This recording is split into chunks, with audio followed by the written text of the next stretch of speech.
Hello everyone, आज की हमारी रेसिपी है मूंगफली के दानों की चटनी। बहुत कम समय में आसानी से बन जाने वाली ये टेस्टी चटनी को आप टिफिन में रख लें या सफ़र में ले जाएं या फिर इसे स्टोर कर 2-3 दिनों तक खाएं। ये खाने में बहुत ही टेस्टी लगती है। तो चलिए इस मज़ेदार सी रेसिपी को बनाना शुरू करते हैं। इसके लिए वीडियो को कम्प्लीटली देखिएगा।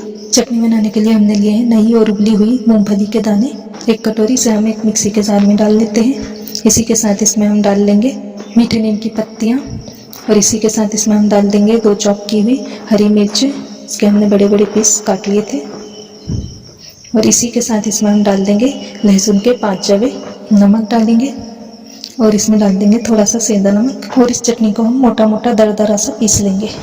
गैस के चूल्हे पर तड़ का पैन रखकर उसमें हम डालेंगे 2 टीस्पून के बराबर वेजिटेबल ऑयल और ऑयल को हम गर्म होने देंगे।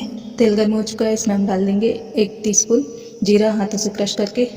जीरा अच्छी तरह से चटक चुका है। इसमें हम डाल देंगे चटनी हमने जो पीसी थी, अच्छी तरह से मिक्स कर लेंगे। अब इसमें हम डाल देंगे चाट मसाला पाउडर 1 टीस्पून और इसी के साथ इसमें डालेंगे 1 टीस्पून गरम मसाला पाउडर। अच्छी तरह से मिला लेंगे। चूल्हे की आंच को धीमा रखेंगे और 1 मिनट के लिए चटनी को हम धीमी आंच पर पका लेंगे। तो मज़ेदार सी गर्मा गर्म मूंगफली की चटनी बनकर तैयार है। गैस की फ्लेम को ऑफ करेंगे और इसे निकाल लेंगे एक प्लेट में।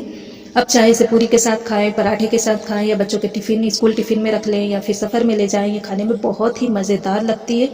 ये ताज़ा मूंगफली की चटनी है, इसलिए इसे 1 या 2 दिन के लिए रखकर खाएंगे। अगर आप इसे ज़्यादा दिनों के लिए स्टोर कर रखना चाहती हैं तो आप सादा मूंगफली के दानों को धीमी आंच पर भून लीजिए और फिर उसकी चटनी बना लीजिए। वो ज़्यादा दिन तक चलती है। चटनी पसंद आई हो तो इसे लाइक कीजिए और चैनल को सब्सक्राइब करना मत भूलिएगा।